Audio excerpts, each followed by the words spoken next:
Haleluya, hari ini hari yang luar biasa di mana kita boleh menikmati kembali ibadah bersama dan saya menyampaikan kebenaran firman Tuhan yang saya kasih judul mengenai benih abadi. Boleh di ini?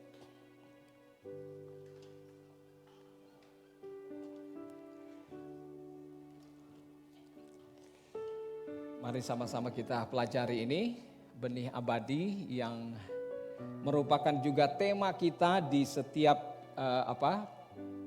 kita tema di tahun 2021 ini punya tema yang kita sedang bahas dan untuk saat ini saya akan melihat, boleh terus ditampilkan saja ini, oke. Saya akan operasikan dari sini. Nah, benih abadi, born from imperishable seed, ya. Oke. Saya aja yang kendalikan dari sini, oke, boleh? Ya, thank you. Nah, dalam Kejadian pasal 5 ayat 1 dan 3, Saudara, kita akan lihat di sini satu perbedaan yang nyata. Inilah daftar keturunan Abraham, ayat 1 dan 3 ya. Inilah daftar keturunan Adam. Pada waktu manusia itu diciptakan Allah, dibuatnyalah dia menurut rupa Allah. Menurut apa saudara? Menurut rupa Allah. Nah, dari ayat ini kita temui bahwa Adam diciptakan memiliki benih abadi, benih yang luar biasa. Ayat 3, setelah Adam hidup 130 tahun, ia memperanakan seorang laki-laki menurut rupa dan gambarnya, lalu memberi nama Set kepadanya. Nah, ini ada satu perbedaan yang luar biasa antara Adam yang diciptakan menurut gambar dan rupa Allah, tapi kemudian setelah itu manusia jatuh dalam dosa, ya kita tahu ceritanya. Setelah manusia jatuh dalam dosa, saudara, gambar dan rupa Allah di dalam dirinya itu hilang, ya, kehilangan kemuliaan Allah, Alkitab berkata. Nah, kalau kita mau lihat saudara lebih lanjut, saya buat satu ilustrasi gambar di sini. Oh, di sini permanen ya, monitor berarti mati hidup ya. Oke. Nah, benih Allah saudara adalah benih yang begitu luar biasa kualitasnya, punya kemampuan ilahi, punya kapasitas yang begitu tinggi, nilai yang begitu mahal karena sifatnya itu kekal. Ya, sifatnya kekal. Sementara benih Adam setelah manusia jatuh dalam dosa, saudara, benih Allah itu kemudian kemuliaan Allah itu hilang dan kemudian jadi benih Adam. Nah, dalam benih Adam ini saudara kita lihat ini perbedaannya. Kejadian 5 ayat 1 dan 3. Ada perbedaan jelas di situ. Ya, benih Adam adalah benih yang rapuh, bukan benih abadi. Tema kita adalah benih abadi. Benih Adam adalah benih yang rapuh, benih yang mudah rusak. Nah, kita lihat saudara satu-satu ini benih Adam. Benih Adam di dalam Roma pasal 3 ayat 23 dia berkata bahwa karena semua orang telah berbuat dosa dan telah kehilangan kemuliaan Allah. Jadi benih ini saudara adalah benih yang rusak, ya, yang sudah kehilangan kualitasnya akibat dosa tentunya. Dan Roma 5 ayat 18a berkata, sebab itu sama seperti oleh satu pelanggaran semua orang beroleh penghukuman. Lihat saudara, yang benih Adam ini ternyata bukan hanya sampai di situ saja, bukan sekedar sampai kepada Adam. Tapi kepada semua orang, satu-satu muncul. Adam bermultiplikasi, ya. jadi sekian banyak orang, terus dia berubah, mau lahir seperti apapun terus seperti itu. Multiplikasi dengan sifat yang sama, benih yang rusak. Nah, kemudian kita lihat saudara, semua pertumbuhan setelah manusia jatuh dalam dosa, manusia berada di dalam posisi yang tidak normal. Posisi yang tidak normal. Nah, kalau saya kasih gambaran kepada saudara di ruangan ini, ya, saya ajak saudara untuk berimajinasi waktu Tuhan menciptakan langit dan bumi pertama, saudara. Ada bumi secara universal, secara umum, secara global. Kemudian Tuhan menciptakan ada yang namanya Eden, ya. Kemudian ada lagi yang lebih spesifik, lebih khusus tempatnya, namanya Taman Eden. Ya, Tuhan menempatkan manusia itu di Taman Eden. Nah, saya kalau kasih gambaran begini, imajinasi aja di ruangan ini.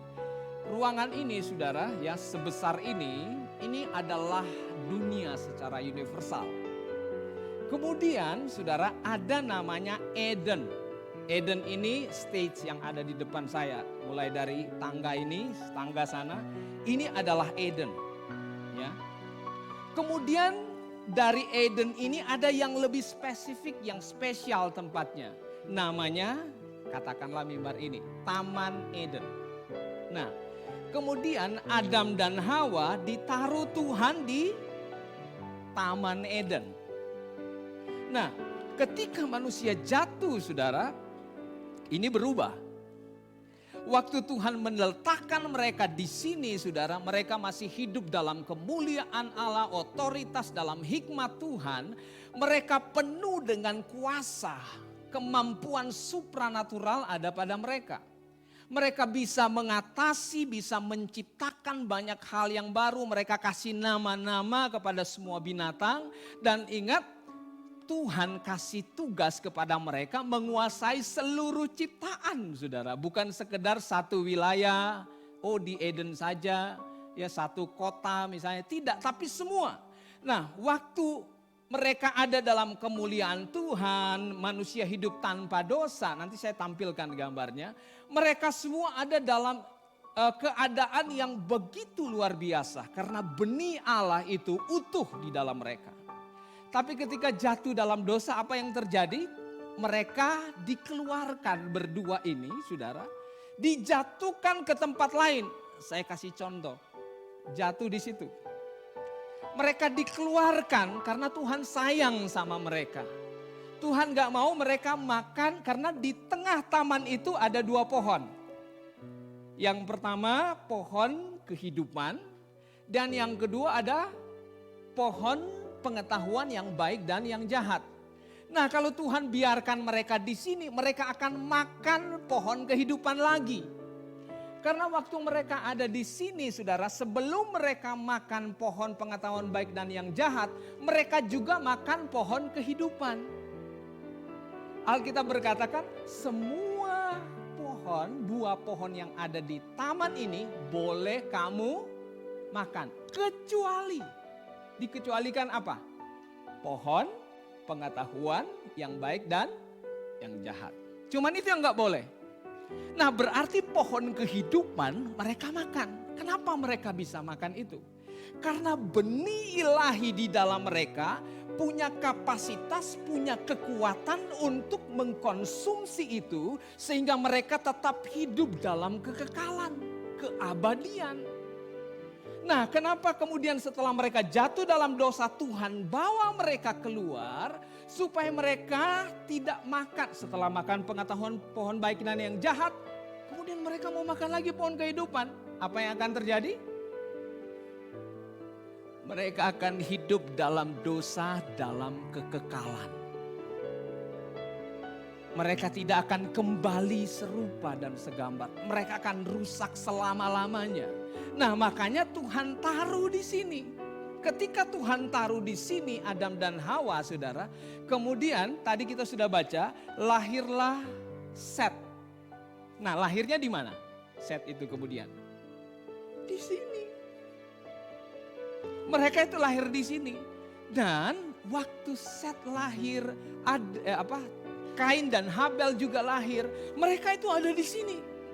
Waktu mereka di sini, saudara, mereka kemudian melek. Waktu lahir mereka nangis. Kemudian mereka, ternyata hidup normal tuh begini. Mereka lihat, mereka berusaha, mereka makan dengan hasil apa yang diupayakan di kebun mereka. Kain dia jadi tukang kebun, kemudian si Habel dia jadi gembala kambing, domba ya.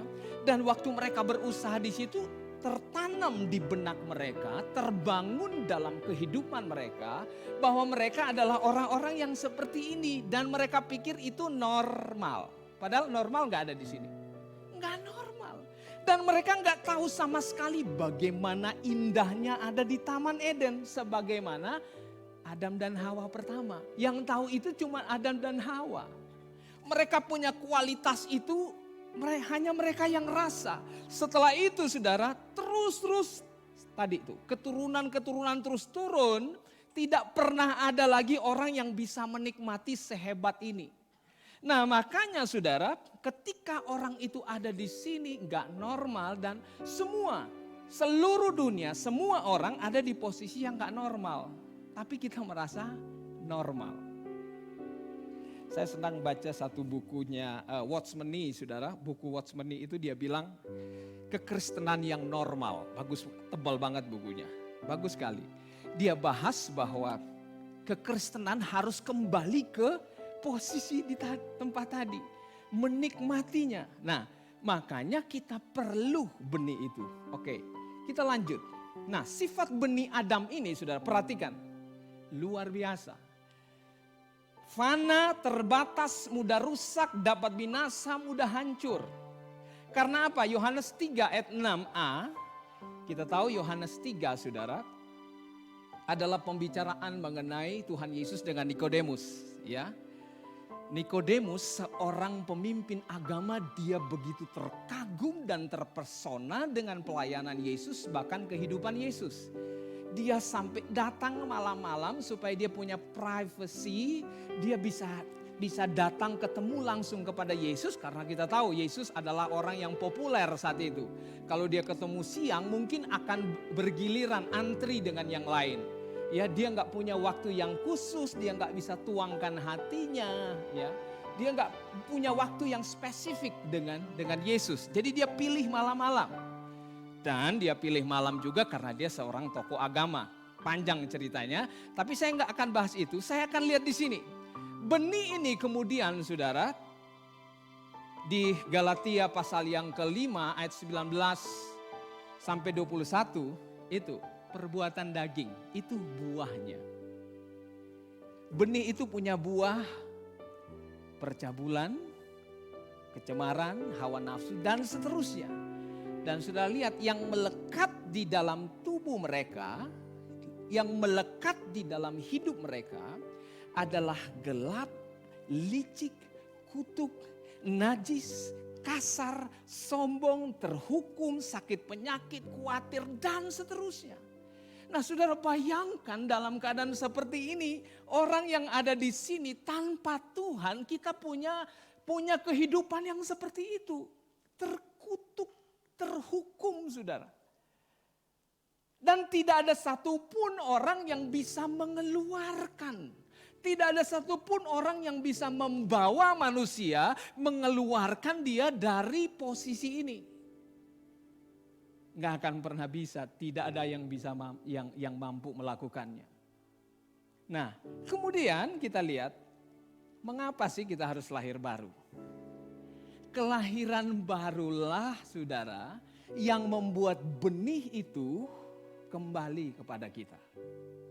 Reborn, makanya kelahiran baru, dilahirkan kembali. Nah, supaya apa? Supaya yang tadinya terbatas, mudah rusak, dapat binasa, dikembalikan kita pada benih Allah. Kejadian 5 ayat 1. Ya. Yang incorruptible, ya, yang tidak dikorup. Ya, tidak bisa rusak. kekal sifatnya, tidak dapat binasa, tidak fana. Itu adalah kenapa kita harus lahir kembali. Nah, Tuhan Yesus bilang kepada Nikodemus, kamu harus lahir kembali. Saya untuk mempersiapkan judul ini, sharing kepada saudara, saya belajar ya. Saya lihat sekarang kan gampang sekali ya. Kita lihat di YouTube hamba-hamba Tuhan yang khotbah, bahkan yang tadinya saya nggak suka, tapi dia pengajar sih. Tapi coba saya dengar apa sih? Mereka semua mendasari kelahiran baru itu dari Yohanes pasal yang ketiga, mengenai Yesus berbicara kepada Nikodemus, ya. Tetapi sudah kita akan lihat Alkitab merincinya luar biasa, ya. Nah, kita harus lahir kembali, makanya semua di sini sudah lahir baru, amin. Cuman kadang kita kan belum clear. Saya bahkan setelah jadi hamba, sudah lama jadi hamba Tuhan, belum mengerti apa sih itu lahir baru. Saya pikir lahir baru itu dibaptis. Oh, dulu saya langsung bilang, saya sudah lahir baru, saya sudah dibaptis.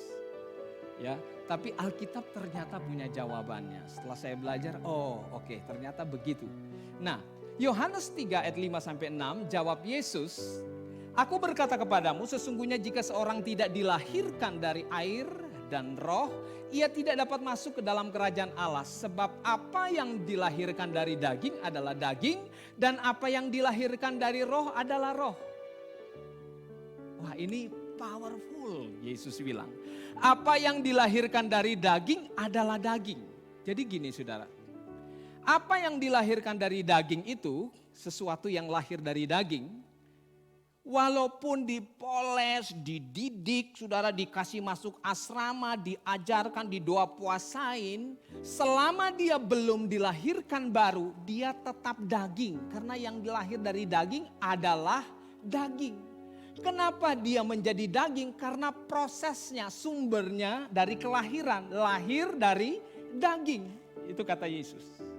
Dilahirkan dari daging adalah daging. Mau diajarin seperti apapun, tidak mempan mengubahnya dia kemudian jadi roh. Nggak bisa. Nah, sementara saudara, firman itu adalah roh. Allah adalah roh. Untuk bisa masuk ke dalam seseorang, saudara, tidak bisa dia menyerap kebenaran itu selama dia belum diubah, belum dilahirkan untuk memiliki roh itu. Untuk menjadi roh. Selama dia dilahirkan dari daging, tetap daging. Nah, jadi penting sekali kita lahir baru. Kenapa? Karena waktu kita dilahirkan baru, saudara, maka otomatis roh kita itu baru sama sekali. Waktu roh kita jadi baru, saudara, firman Tuhan kita dengar, itu akan terserap. Kita punya kesadaran rohani. Kita bisa, kemudian bisa ngerti. Saya dan Astrid punya pelayanan, saudara, salah satunya adalah untuk kami juga counselor untuk anak-anak muda, ya. Dan saya tidak bosan untuk menyampaikan pengalaman kami ini, kesaksian bagaimana seorang anak umur 12 tahun ketika dia lahir baru, saudara, ketika dia lahir baru, betul-betul dia mencintai firman. Nah, kenapa kita jadi mengkonseling anak ini, saudara, karena dia punya diperlakukan atau di-abuse oleh orang tuanya, ya, diperlakukan dengan tidak baik, dikasarin sama papanya, kemudian orang tuanya divorce. Setelah mereka pisah ini, kemudian anak ini temperamennya itu galak banget. Suka banting pintu, lagi pegang handphone dia banting tanpa alasan, lagi dipeluk sama opungnya atau sama kungkung poponya, ya, tiba-tiba dipukul, ditonjok. Bahkan umur 8 tahun dia pernah mengejar mamanya pakai pisau dapur, mau ditikam. Di dapur tuh dia kejar mamanya seperti itu. Nah, makanya mamanya bilang, gimana ya merubah anak ini? Bagaimana? Kami datang, waktu itu Astrid dulu datang, 3 bulan Astrid latih untuk dia bisa duduk tenang karena dia nggak bisa duduk tenang. Di bawah mejanya itu ada bola basket, diinjak di ini sambil ngomong sama. Terus dia bilang sama Astrid, jangan jadikan aku jadi pendeta ya. Enggak mau jadiin pendeta. Kemudian setelah 3 bulan Astrid bilang, sayang kamu masuk sampaikan firman. Nah saya ingat saudara, firman tidak bisa masuk tanpa orang lahir baru. Dia nggak bisa ngerti. Karena mau khotbah, mau kasih ayat, mau nggak bisa. Karena dia nggak ada kapasitas untuk menerima itu. Harus lahir baru. Jadi pertama kali saya datang, saya langsung tanya dia, kamu sudah lahir baru belum? Ini bukan pertanyaan yang terlalu rohani. Enggak, ini pertanyaan yang normal. Justru yang paling basic untuk diketahui oleh semua orang percaya. Kamu udah lahir baru belum? Bukan berarti dari planet sana. Enggak. Ini bicara mengenai benih ilahi, benih abadi dan benih yang fana. Kamu punya benih itu enggak? Waktu tanya begitu dia bilang sudah. Hebat banget ini. Kapan? Waktu di Ancol sama pendeta ini katanya. Dia dibaptis rupanya. Dipaksa dibaptis biar berubah kata mamanya. Ternyata cuma basah aja bajunya. Hidupnya gak berubah. Waktu dia bilang begitu. Saya bilang oke, kita samakan dulu. Lahir baru itu bukan dibaptis. Lahir baru itu bukan berbahasa roh. Kemudian saya angkat satu kebenaran. Nah singkatnya waktu itu diberikan saudara dia lahir baru. Saya kaget seminggu kemudian mamanya cerita dia sekarang suka baca Alkitab. Tadinya dia gak pernah mau baca Alkitab. Satu pasal. Terus beberapa waktu kemudian dia kasih tahu ke Astrid. Wah dia sekarang 5 pasal satu hari. 5 pasal. Pertanyaannya sekarang sama mamanya mengenai Adam, mengenai Abraham, karena apa saudara? Kenapa dia jadi suka? Karena benih yang baru lahir. Ada lahir, dia dilahirkan kembali dan kemudian waktu dia dilahirkan kembali ada kehidupan baru di dalamnya yang sudah terjadi saat itu, seketika. Dan itulah yang kemudian membuat dia punya kerinduan untuk baca firman Tuhan. Nah, lihat saudara. Saya tampilkan di sini. Tadi saya dampingkan antara benih Allah dan benih Adam. Sekarang saya tampilkan benih Adam dan benih Yesus. Nah, Roma 5 ayat 18b dia bilang, coba saudara dibaca dulu ayatnya. Roma pasal yang ke-8, pasal 5. Itu nanti akan ditampilkan di bawah, tapi saya ingin baca dulu di sini. Roma pasal yang ke-5, dia berkata,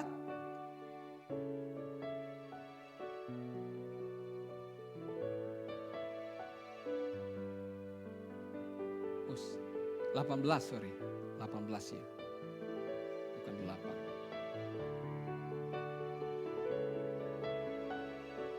Dia katakan begini, sebab itu sama seperti oleh satu pelanggaran semua orang beroleh penghukuman, demikian pula oleh satu perbuatan kebenaran semua orang beroleh pembenaran untuk hidup.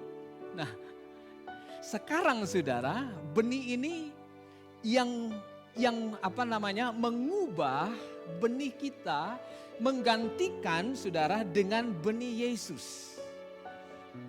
Benih Yesus itulah yang kemudian menjadi apa kita sesungguhnya saat ini di dalam Yesus. Nah ini ayat utama kita, 1 Petrus 1 ayat 23. Karena kamu telah dilahirkan kembali, nah kelahiran. Saudara dan saya di sini sudah dilahirkan kembali. Makanya kita mau datang ke sini biar pakai masker, kita menyanyi gitu ya.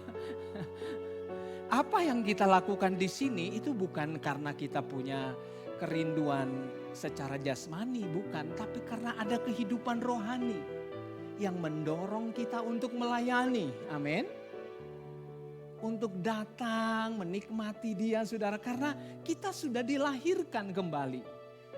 Ya, imperishable seed ya, satu benih yang abadi yang gak bisa rusak. Benih kekal. Nah, Roma 5 ayat 18, sebab itu sama seperti oleh satu pelanggaran semua orang beroleh penghukuman. Lihat, penghukuman, dihukum. Demikian pula oleh satu perbuatan kebenaran semua orang beroleh pembenaran untuk hidup. Jadi benih Yesus ini saudara adalah benih abadi, kembali lagi nih. Benih abadi lagi, yaitu benih Allah, amin. Ingat Yohanes 1 ayat 1 berkata pada mulanya adalah firman, firman itu bersama-sama dengan Allah dan firman itu adalah Allah. Firman itu adalah Allah.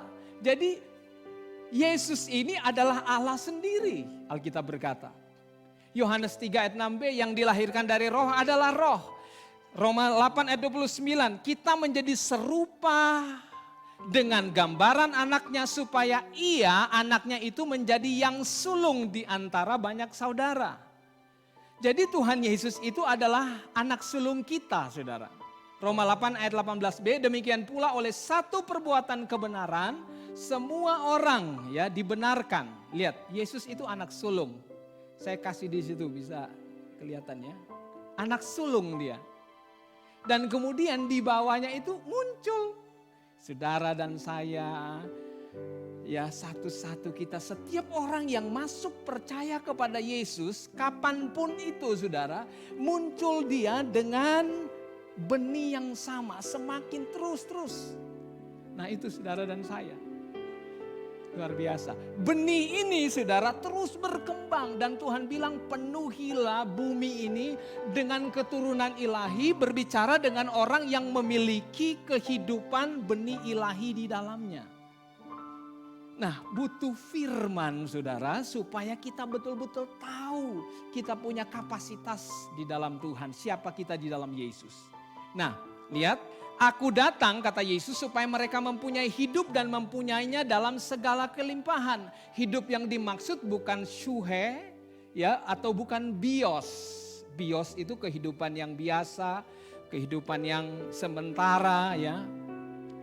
Zoe adalah sebanyak 134 kali di Alkitab. Adalah kehidupan kekal, kehidupan abadi. Itu yang Tuhan berikan kepada kita. Nah Tuhan Yesus datang bukan membawa agama, tapi Tuhan Yesus datang membawa kehidupan. Amin.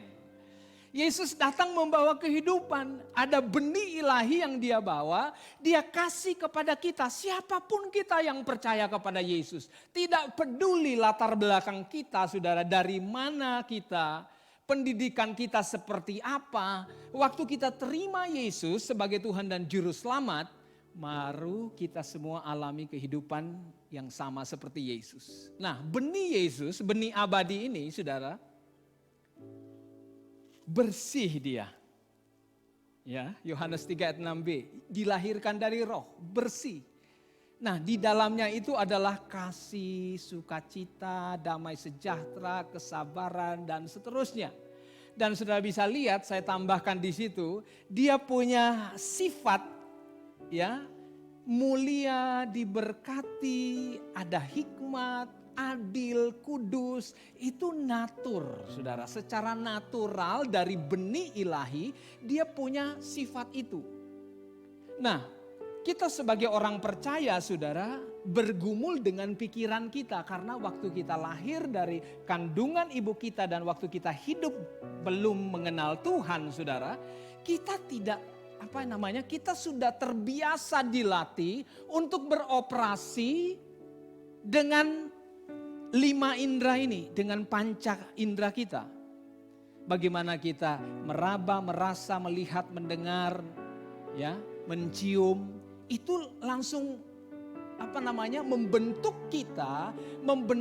kita punya sistem kepercayaan, pola pikir, paradigma, sehingga kita sebagai orang, saudara, sudah jadi orang Kristen tapi masih berpikir begini, apa yang kalau saya belum lihat saya belum percaya. Kalau saya belum dapat berarti saya belum dapat. Kalau saya belum pegang berarti belum ada. Tapi di dalam kehidupan ini saudara, itu punya kehidupan yang sangat tinggi. Dia percaya kepada firman Tuhan. Kalau Tuhan bilang ya, ya dia percaya, bukan sombong. bukan sombong. Sama seperti Musa, dia bilang orang yang paling rendah hati lebih dari semua orang di dunia ini adalah Musa. Paling lembut hatinya. Di dalam Bilangan pasal 12 ayat yang ketiga, dia bilang begitu. Yang tulis Bilangan siapa? Musa yang tulis Bilangan. Bukan dia sombong, saudara, tapi dia mengakui benih yang ada dalam hidupnya yang membuat dia memiliki kelemah lembutan lebih dari siapapun. Itu dia mengakui eksistensi dirinya. Wow, luar biasa. Nah, kita pun, saudara, harus mengakui itu. Jadi jangan saudara merasa tersinggung kalau orang bilang gini, sok rohani lu. Kayak orang suci. Kita orang suci. Kita orang rohani. Amin. Dan itu harus kita hidupi, biasakan terus. Nah, caranya adalah berulang-ulang kita biasakan untuk kita pahami siapa kita declare. Ini yang dialami oleh kita sekarang, saudara. Santai, duduk, bukan kayak tadi ya. Belakang-belakangan Adam dan Hawa ketika jatuh dalam dosa. Ada sakit penyakit, ada kutuk, terikat, terhukum, dan seterusnya. Tapi kita, terhubung satu dengan yang lain. Kita cerdas, sukacita, ada kebaikan, kita berharga. Itulah kita, amin.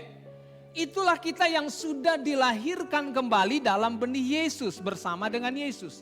Roma 10 ayat 9 dan 10. Nah, ini prosesnya. Saya kasih tahu prosesnya.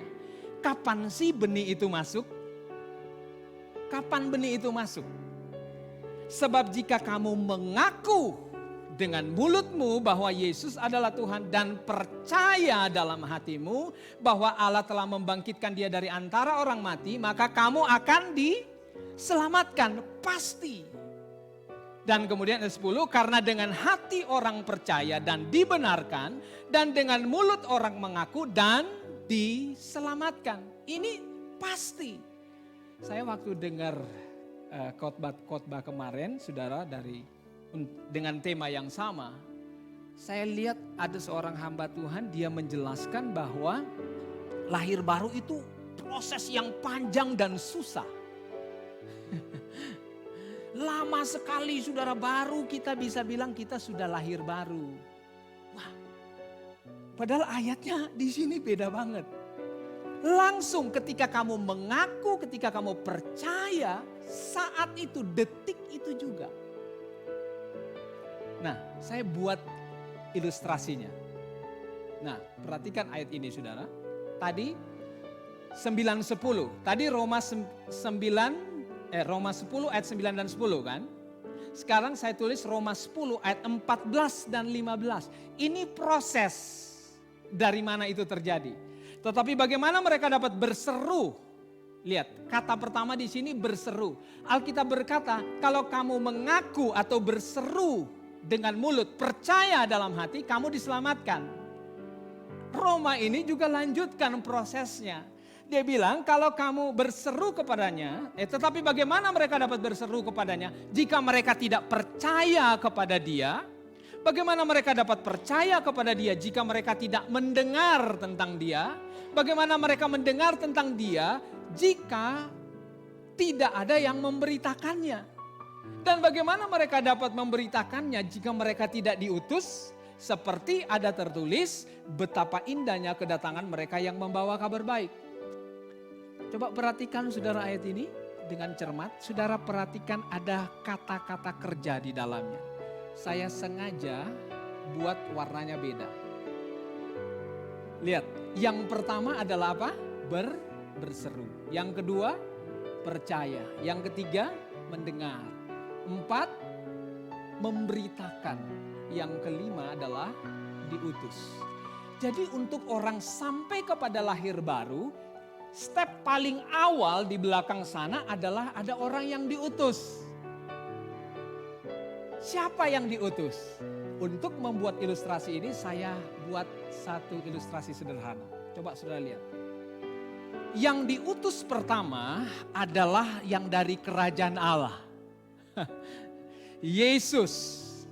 Yesus, saudara, perhatikan saya buat supaya bisa dilihat dan juga secara audible. Diutus kepada kegelapan dunia.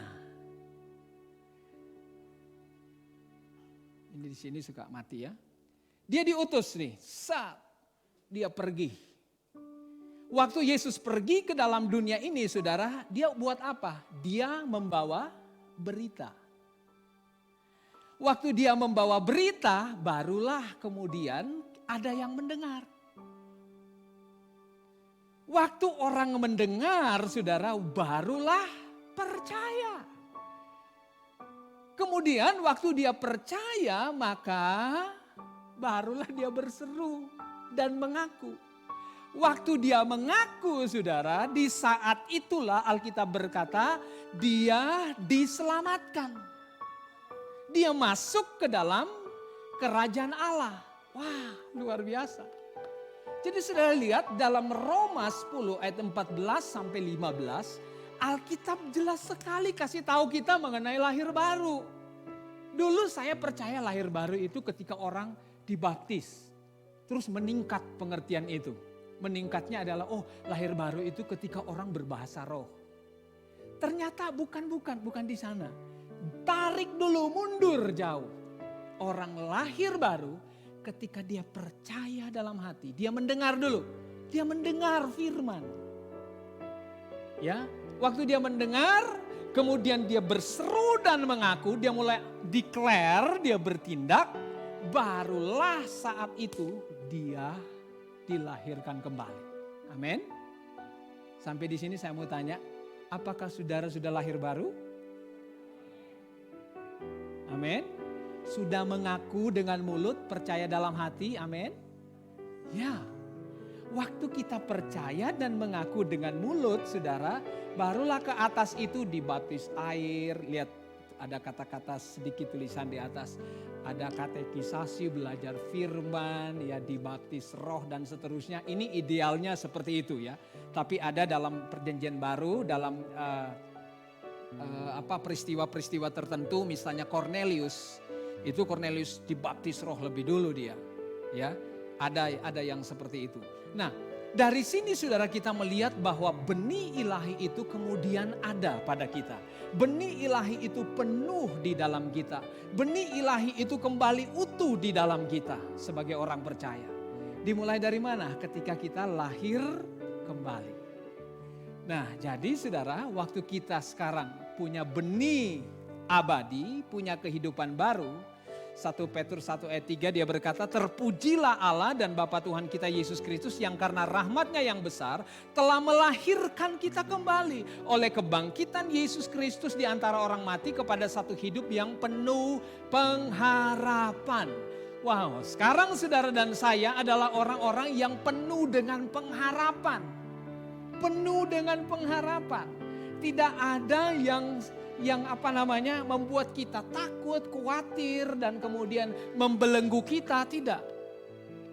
Sejak hari Minggu kemarin saya demam. Minggu siang lah setelah dari ibadah di sini. Kemudian kita pulang, di rumah itu demam. Dan kemudian saya ingat waktu itu Pak Dolfi khotbah dibilang, saya mulai rasa-rasa sakit. Saya mulai rasa-rasa, jangan rasa-rasa, hidup kita bukan dari perasaan. Amin. Dari firman. Wah, terus Astrid bilang, ingat gak tadi khotbahnya jangan dirasa-rasa.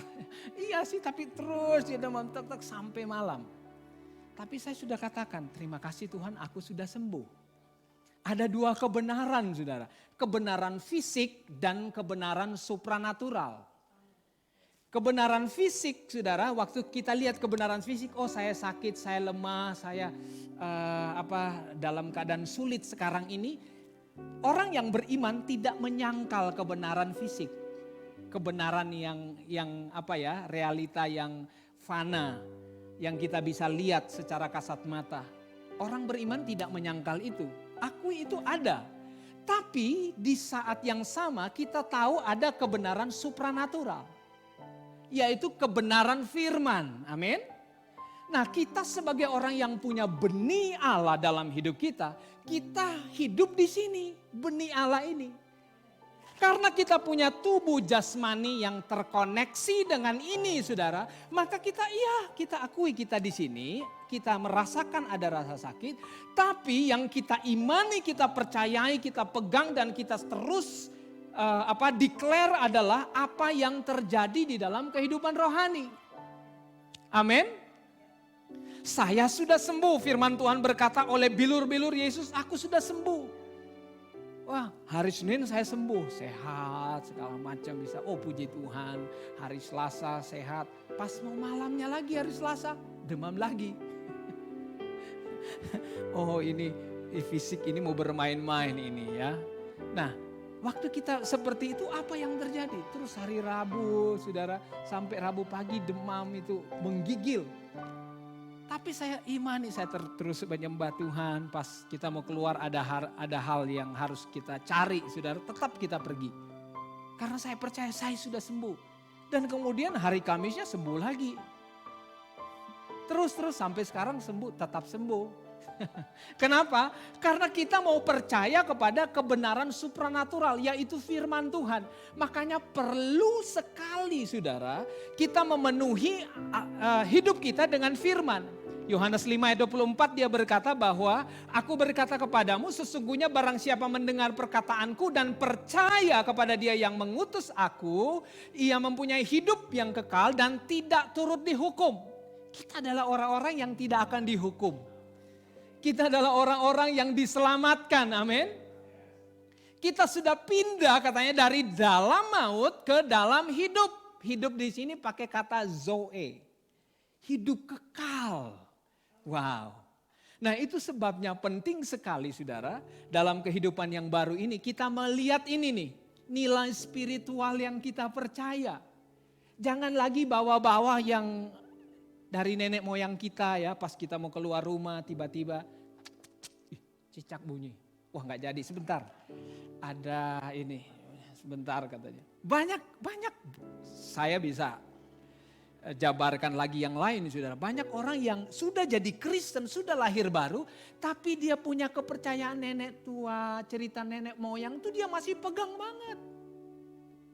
Itu harus dirubah karena kita sudah ada di dalam kehidupan baru, amin. Paradigma, kerangka berpikir, berkata-kata, berbicara seperti apa, bertindak, perilaku kita semua. Nah hidup yang baru harus dioperasikan dengan cara yang baru. Sekali lagi, hidup yang baru harus dioperasikan dengan cara yang baru. Karena setiap institusi punya konstitusi. Sekali lagi, setiap institusi, setiap lembaga saudara itu punya konstitusi. Hukum-hukum, konstitusi itu hukum. Institusi itu bicara mengenai satu komunitas, satu lembaga. Dan di setiap lembaga ini ada konstitusi, ada hukumnya, ada aturannya. Kalau saudara pergi, misalnya kita kerja di departemen kehakiman, ya. Waktu kita masuk di sana ada aturannya. Kemudian kita beberapa waktu kemudian kita pindah di departemen perdagangan. Beda di situ institusinya. Kalau kita sekarang lagi kerja di kantor mengenai oil and gas, ya kita kerja di situ. Masuk ke situ ada aturannya. Kemudian waktu kita pindah ke satu perusahaan yang yang untuk teknologi gitu ya. Wah, beda banget. Kita harus menyesuaikan. Kalau kita nggak menyesuaikan dengan konstitusi di institusi baru, kita ketinggalan. Kita nggak bisa masuk, nggak bisa menikmati apa yang ada di sana. Nah demikian pun kita menjadi anggota kerajaan Allah. Kita harus belajar konstitusi tentang prinsip-prinsip kerajaan Allah. Di mana dia? Dalam firman Tuhan. Perlu sekali kita belajar. Makanya saudara anak-anak muda di TLW sedang kita upayakan, kita dorong untuk ikut DI. Ya. Discipleship evangelism itu penting sekali membangun dasar supaya mereka tahu konstitusi dalam konstitusi Allah itu seperti apa. Bagaimana dia berhubungan, bagaimana dia bergaul. Perlu, makanya kita adakan itu di sini. Kita perlu belajar. Karena kalau tidak saudara, anak-anak muda kita akan berpikir, oh sama seperti yang lain. Karena kita nggak kasih tahu, harus ada orang yang diutus memberitakan. Amin. Kasih pelajaran itu. Nah, kemudian beri akan diberi. Ini prinsipnya. Setia dalam perkara kecil, maka akan dipercayakan perkara besar. Ini prinsipnya, banyak sekali ya, banyak banget prinsip-prinsipnya. Percaya walaupun tidak melihat. Menerima sebelum diberikan. Itu prinsip Alkitab loh. Alkitab berkata kalau kamu sudah berdoa, percayalah bahwa kamu telah menerimanya, maka akan diberikan kepadamu. Jadi sudah menerima walaupun belum diberikan. Itu kan nggak nyambung dengan kehidupan fisik. Tapi dalam benih ilahi, dalam konstitusi sorga, itu yang harus kita pegang. Amin. Kita percaya kita sudah disembuhkan, kita terima bersyukur karena kita sudah diberkati oleh Tuhan. Luar biasa. Saya dan istri waktu kami menikah saudara, itu isian saya ingat Astrid tulis maunya apa di situ. Dan dikatakan dan diterima. Belum ada, masih di kertas. Tapi waktu pernikahan sudah terjadi. Sampai bunga tulip ya. Sampai semua yang didaftar itu kita terima. Kita alami. Sampai persembahan kasih yang kita tulis. Kita mau pakai dolar Tuhan. Untuk kasih ke hamba Tuhan ini karena dia kita undang dari luar negeri. Kita berkati dia dengan dolar Tuhan. Dan kita tentukan jumlahnya. Tuhan saya mau kasih segini Tuhan. Saudara tahu kita terima seperti itu. Kita dapat dari persembahan orang-orang yang memberkati kita. Ada dolar persis jumlahnya. Kita tinggal amplopin kasih ke hamba Tuhannya. Luar biasa enggak saudara? Inilah prinsip firman Tuhan di mana kamu harus belajar dengan iman menerima walaupun belum diberikan. Wow. Sebagai orang percaya kita harus seperti ini. Makanya kalau kita hidup dalam iman, dalam sukacita saudara, dalam seperti yang Tuhan berkata, hidup bukan karena melihat tapi percaya, maka kita akan jalan terus dengan sukacita. Amin. Oh, bukan dengan pergumulan terus, aduh ini gimana ya ini. Enggak, tapi tetap dengan sukacita. Terima kasih Tuhan, Engkau sudah memberkati aku. Terima kasih Tuhan atas anugerah-Mu, kesetiaan-Mu, dan seterusnya. Nah, lihat nih. Gambaran yang baru harus sangat jelas sehingga rela meninggalkan yang lama. Kenapa banyak orang Kristen, saudara, masih merasa nggak nyaman kalau rohani terus, ya. Karena dia nggak jelas apa sih kehidupan yang baru itu, apa sih setelah dia lahir baru bersama dengan Tuhan itu apa sih? Dia belum jelas. Nah, jika kita punya pengenalan yang jelas tentang yang baru, maka pasti dengan mudah kita meninggalkan yang lama. Approach kita harus selalu tentang yang baru. Nah ini sudah kita perlu. Tantangan terbesar kekristenan dan penggembalaan khususnya adalah untuk memberikan gambaran yang jelas tentang gaya hidup dalam prinsip kerajaan Allah. Karena itu yang sudah ada pada kita, kita harus terus sampaikan itu. Ini loh kita. Sehingga kita tuh tetap hidup dalam sukacita, kegembiraan, dalam damai sejahtera, antusias. Karena kita memiliki kejelasan saudara ya. Oke, sekali lagi ini saya tampilkan.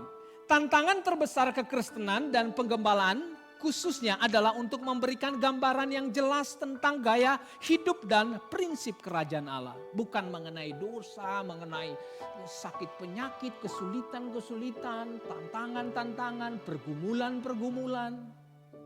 Ya, bukan itu. Bagaimana kita mengangkat? Karena kita semua ada di level yang berbeda. Level kita sangat tinggi, saudara. Lihat, benih abadi memiliki nilai yang sangat tinggi. Matius 5 ayat 48, karena itu haruslah kamu sempurna sama seperti Bapamu yang di sorga adalah sempurna. Nilai yang kita letakkan atas diri kita menentukan bagaimana orang lain bersikap terhadap kita. Wah, ini penting sekali. Saya tidak punya waktu banyak, saudara. Nilai yang kita letakkan atas diri kita menentukan bagaimana orang lain bersikap terhadap kita. Kita menarik orang yang sama seperti kita. Ini kayak hukum resonansi, saudara. Kunci C ketika dibunyikan akan menimbulkan getaran kepada kunci C yang lain.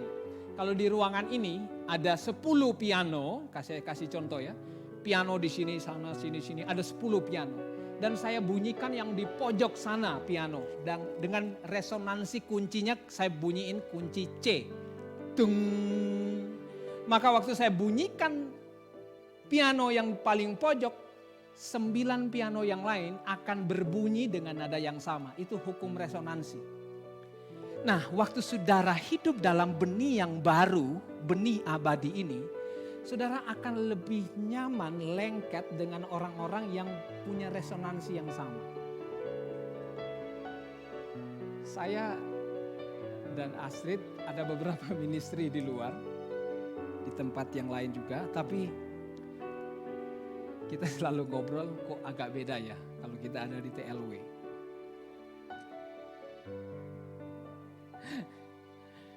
Kita bisa ngobrol apa ya, sesuatu itu bisa ketemu, bisa nyambung. Karena ada yang kita pegang, punya prinsip, anugerahnya itu seperti apa. Kita belajar mengenai keselamatan itu apa sih, bagaimana kita mau berdoa seperti apa. Lagu apa yang harus kita nyanyikan, tuh kita sudah punya ini yang sama. Perlu sekali, resonansi kita. Coba. Saudara, waktu kita belajar sesuatu yang baru dan kemudian saudara datang ke tempat lain yang ini apa sih? Bukan datang menerima, dapat jawaban, tapi saudara, kok gitu sih? Tadi saya dengar katanya begini ya, begitu. Karena nggak senada dengan apa yang kita punya. Nah, kita perlu tahu ini. Makanya kita perlu ajarkan, landaskan dari anak-anak muda kita mulai mengenai prinsip-prinsip ini. Manusia memiliki tendensi untuk menarik orang yang setipe dengan dia.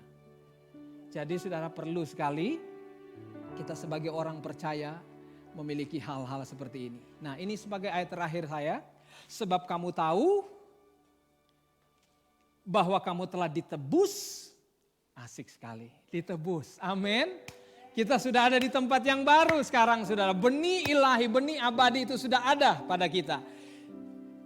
Dari cara hidupmu yang sia-sia. Dulu kita hidup sia-sia, sekarang gak sia-sia. Haleluya.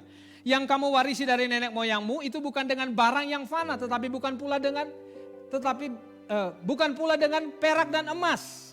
Lihat. Sebuah transaksi bisa terjadi kalau ada kesepakatan harga dengan apa barang itu menunjukkan nilai kita.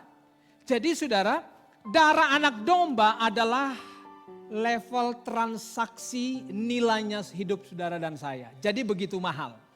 Kalau ada orang yang bilang, oh apa sih orang belajar anugerah itu hidupnya sembarangan. Salah ngerti. Ya. Orang yang mengerti anugerah justru dia mengerti kehidupannya itu bernilai sehingga dia tidak mau hidup sembarangan. Amin. Dia mau jaga terus hidup dalam firman. Kenapa? Karena dia tahu nilainya begitu tinggi. Begitu besar, begitu luar biasa. Nah, inilah kebenaran firman Tuhan tuh saudara yang saya bisa share hari ini. Mari kita menerimanya. Saya percaya ada Roh Kudus dalam setiap kita. Untuk memampukan kita untuk menyerap kebenaran ini. Sehingga firman Tuhan ini benar-benar jadi remah di dalam kita. Bertumbuh, berbuah, memuliakan nama Tuhan. Amin. Mari saudara kita berdiri. Haleluya, haleluya, haleluya. Terima kasih Tuhan. Mari kita bersyukur saudara.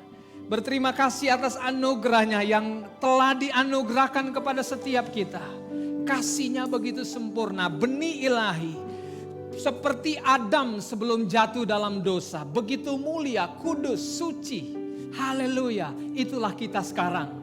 Karena nilai benih dari Yesus itu ada pada kita. Haleluya.